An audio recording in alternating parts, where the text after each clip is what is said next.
They say a wedding is the beginning of a beautiful story. But for Becky and Ovi, that day of laughter and dancing was also the day a curse quietly found its way back into their lives. The church in Surulere was filled with joy. The choir sang, the camera flashes glowed, and Becky's smile could light a room. Ovi looked at her as if she were the only woman in the world. They were young, full of dreams, and deeply in love. Later that evening, in their new apartment, surrounded by piles of wedding gifts, the couple laughed as they unwrapped boxes and ribbons. Blenders, pots, bed sheets, all the things newlyweds need. Then Becky picked up a small box wrapped in gold foil. Inside was a scarf.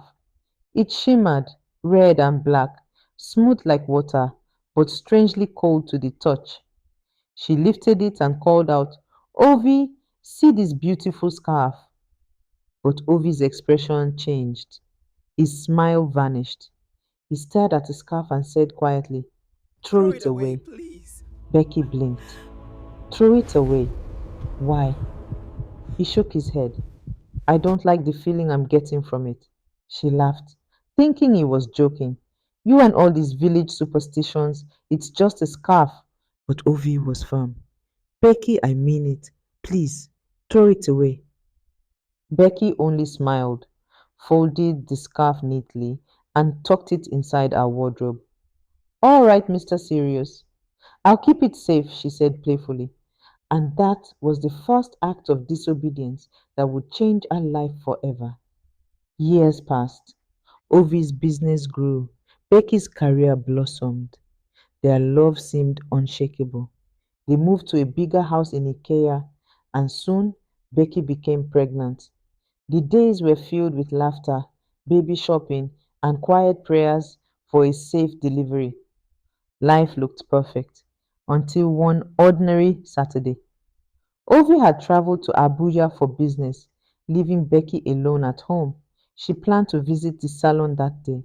Her hair was old and rough, so she searched her wardrobe for something to tie it with. And there it was, that same scarf, still as bright and beautiful as the day she first saw it. She smiled. Ah, this thing has been sitting here for years. Let me just use it today. The moment she tied it around her head, a strange chill swept through the room. The curtains moved, even though the windows were closed. A soft whisper seemed to echo behind her, but when she turned, there was nothing. Becky froze, heart pounding. Then she laughed nervously. Becky, stop watching Nollywood before bed, she muttered. She grabbed her car keys and left for the salon. On her way, her office called. They needed her to bring a file urgently. She stopped by briefly to drop it off. Inside, her colleague Sophia looked up and froze. Her eyes went straight to the scarf. Becky, she asked softly, where did you get that? Becky chuckled. Ah, you like it? Wedding gift from long ago. Sophia frowned deeply, her voice trembling slightly. You should not be wearing that. Becky raised an eyebrow. Why? Is it cost? She joked. But Sophia said nothing more. She only looked away, her face pale. Becky brushed it off and drove home. But somehow the salon didn't feel important anymore. She was suddenly tired, drained. She lay down to rest, and that was when the nightmare began. In her sleep, a tall, faceless man appeared in her room. He whispered her name in a voice that sounded like wind through dry leaves. Becky! She tried to scream, but her body wouldn't move. The air grew heavy, pressing against her chest.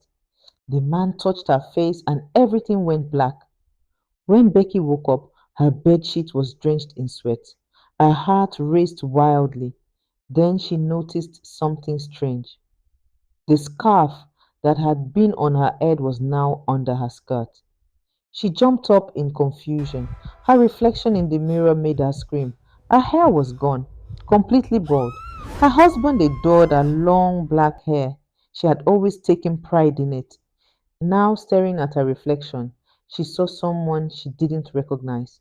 She broke down crying, holding her head in her hands. As she tried to get up, a sharp pain struck her belly. She screamed, clutching herself. Blood began to run down her legs. Her neighbors rushed in and took her to the hospital. By the time Ovi arrived from his trip, his world had collapsed. Their unborn child was gone. Becky cried as she explained everything to him: the scarf, the nightmare, the hair. Ovi listened in silence, eyes cold and distant. Then he whispered, "You wore it after I told you to throw it away." "Ovi, please." But he stood up and turned away. "Becky, I warned you. Whatever this thing is, I don't want to be part of it. I can't live with this. I want a divorce." Her world shattered. She begged, cried, knelt, but Ovi wouldn't listen. When she went to his mother for help, hoping for mercy, Mama Ovi only sighed. "You brought this on yourself, Becky. Some things are better left alone." Becky sobbed. "Mama, please, it's all I have." But the woman turned her face away. "Go home. You are no longer my daughter in law."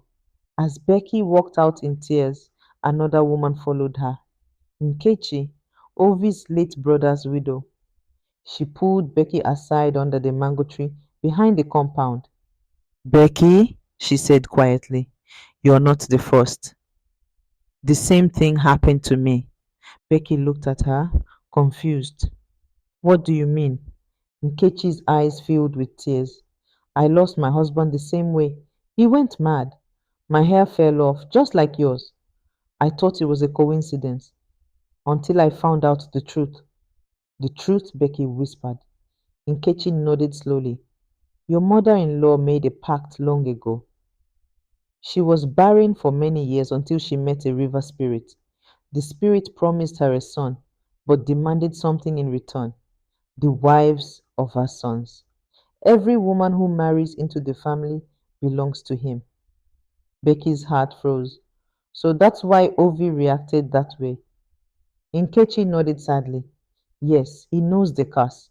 We all do." That night, Becky couldn't sleep. Around midnight, her phone rang. Ovi had been arrested for fraud, something he didn't do. It was supposed to be a misunderstanding, but he was detained for weeks. By the time he returned home, he was a shadow of himself. He sat in the living room, staring into space.